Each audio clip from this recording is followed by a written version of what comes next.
Hello दोस्तों, मैं Abhay Singh Rana, Rudra institute दुर्ग। आज छत्तीसगढ़ सामान्य अध्ययन की इस रोचक संक्षिप्त क्लास में आपका स्वागत करता हूं। साथियों, हमारा छत्तीसगढ़ राज्य स्तरीय परीक्षाओं के लिए काफी महत्वपूर्ण है। इसमें बहुत से प्रश्न आते हैं, लेकिन जैसा कि मैं अपने विद्यार्थियों के अनुभव से जानता हूं कि लोग छत्तीसगढ़ का सामान्य ज्ञान तो रखते हैं, थोड़ा बहुत जानकारी भी है, लेकिन छत्तीसगढ़ राज्य की समग्रता से उनके पास जानकारी का अभाव रहता है। चलिए, कारण यह है कि हमारी जो प्रतियोगी परीक्षाएं हैं उसमें विद्यालय स्तर या महाविद्यालय स्तर पे हम छत्तीसगढ़ के सामान्य ज्ञान को उतना फोकस नहीं करते हैं। लेकिन अब चाहे व्यापम की परीक्षाएं हों, राज्य स्तरीय राज्य प्रशासनिक सेवा की परीक्षाएं हों, हर लेवल पे छत्तीसगढ़ सामान्य ज्ञान से संबंधित प्रश्न आते हैं। जैसे कि मान लीजिए आपके सामने छत्तीसगढ़ राज्य का मानचित्र रखा हुआ है।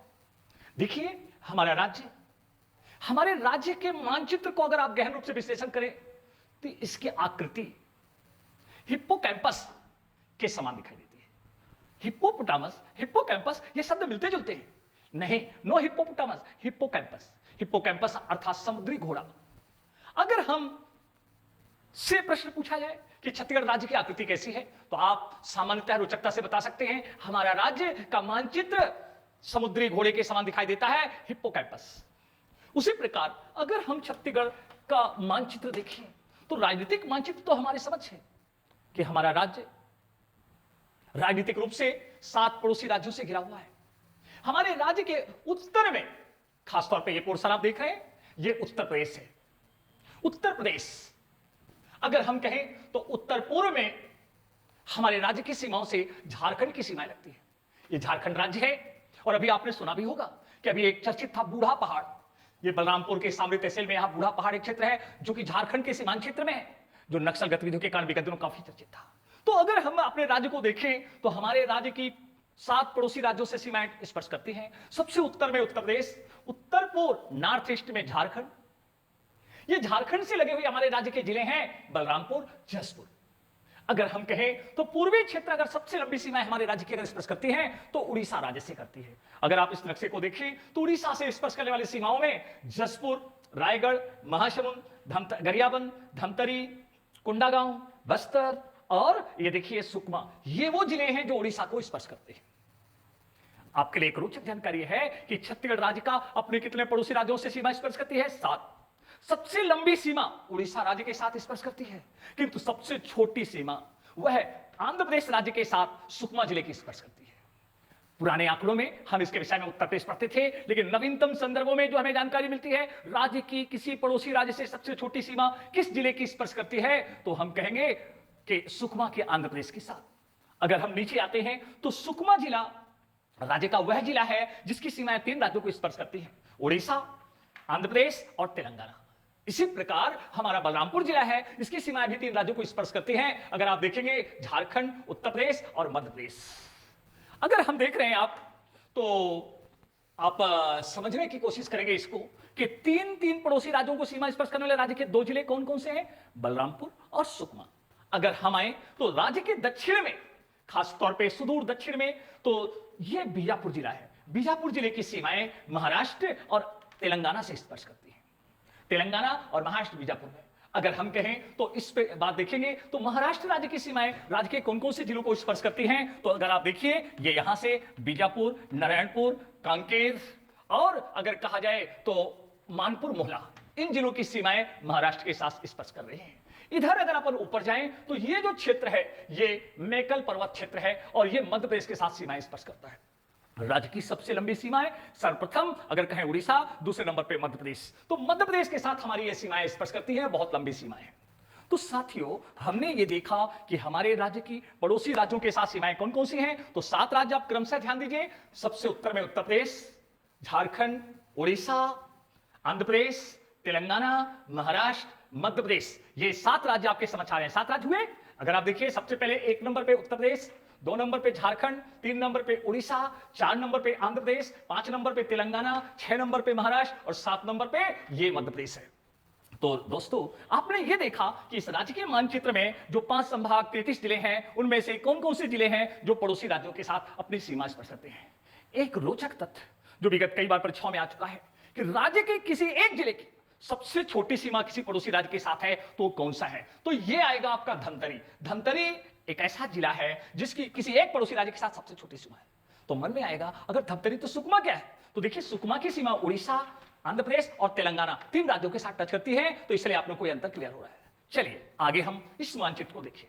आप छत्तीसगढ़ का अध्ययन करते हैं, मन में प्रश्न उठता है कि छत्तीसगढ़ विषय जब हम पढ़ते हैं तो हमारे समक्ष 2 प्रश्न आते हैं। एक आता है भौगोलिक मानचित्र, द ज्योग्राफिकल डिवीजन, दूसरा आता है पॉलिटिकल मानचित्र, राजनीतिक मानचित्र, और तीसरा आता है नेचुरल मैप, प्राकृतिक मानचित्र। तो दोस्तों राजनीतिक मानचित्र का अर्थ होता है कि उसकी राजनीतिक सीमाएं, पड़ोसी राज्य, जिला, संभाग आदि। किंतु भौगोलिक मानचित्र में उस राज्य के भौगोलिक खंड, ज्योग्राफिकल डिवीजन, जैसे हमारे राज्य के 4 भौगोलिक खंड हमने आपको पिछली वीडियो में बताया था, पूर्वी बुंदेलखंड का पठार, जसपुर सामरी पाट, महानदी बेसिन और दंडकारण्य का पठार, ये भौगोलिक मानचित्र है।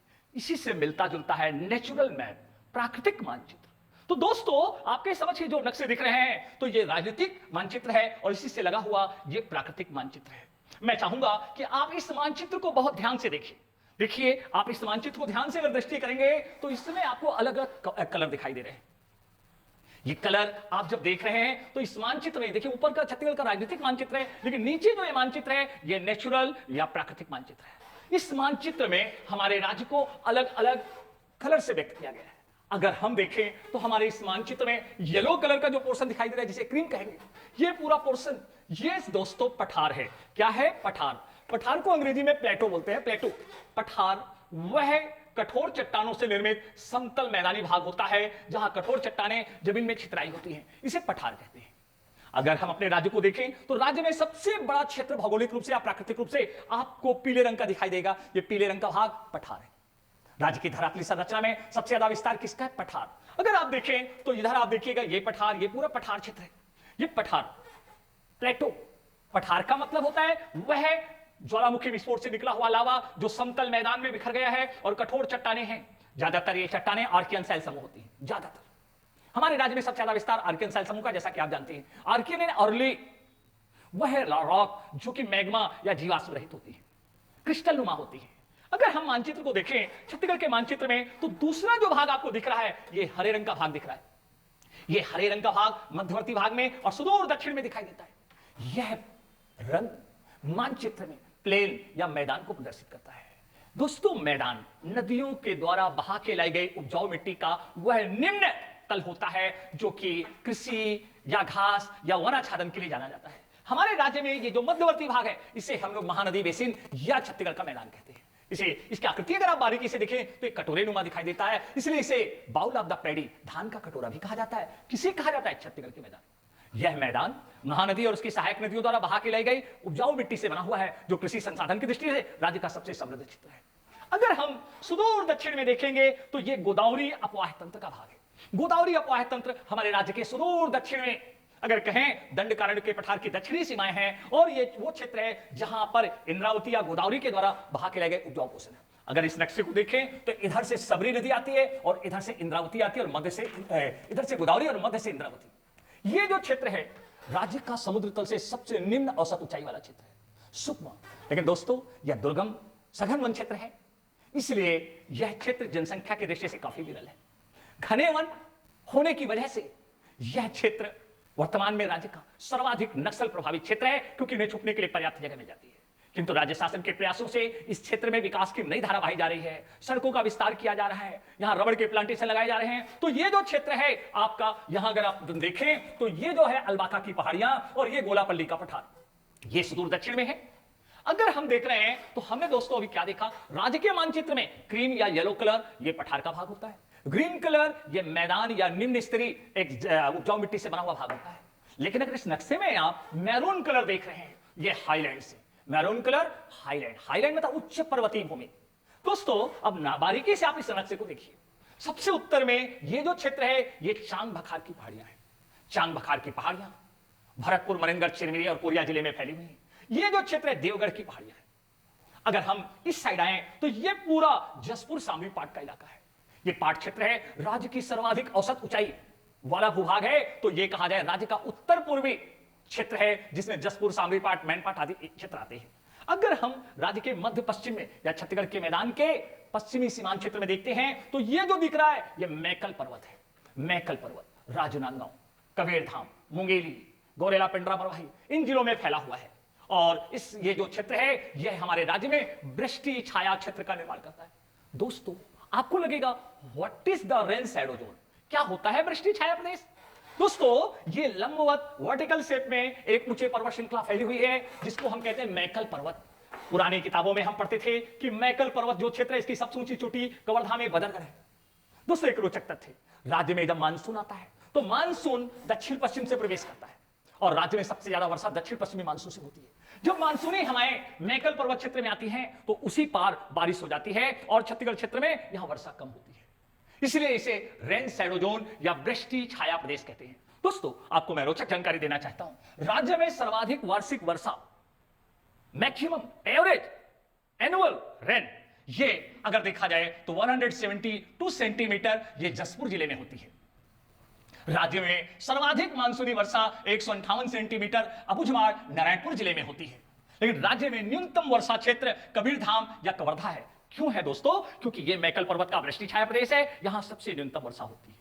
तो आपने ये थोड़ा सा जाना कि राज्य के मानचित्र में ये जो मैरून कलर का क्षेत्र है ये उच्च या हाईलैंड्स है, ये जो क्षेत्र है ये जसपुर शामिल पार्ट है और ये राज्य का सर्वाधिक औसत ऊंचाई वाला क्षेत्र है। एक रोचक तथ्य यह है कि राज्य की सबसे ऊंची पर्वत चोटी गौरलाटा जो 1225 मीटर ऊंची है ये जसपुर शामिल पार्ट के भौगोलिक खंड में आती है।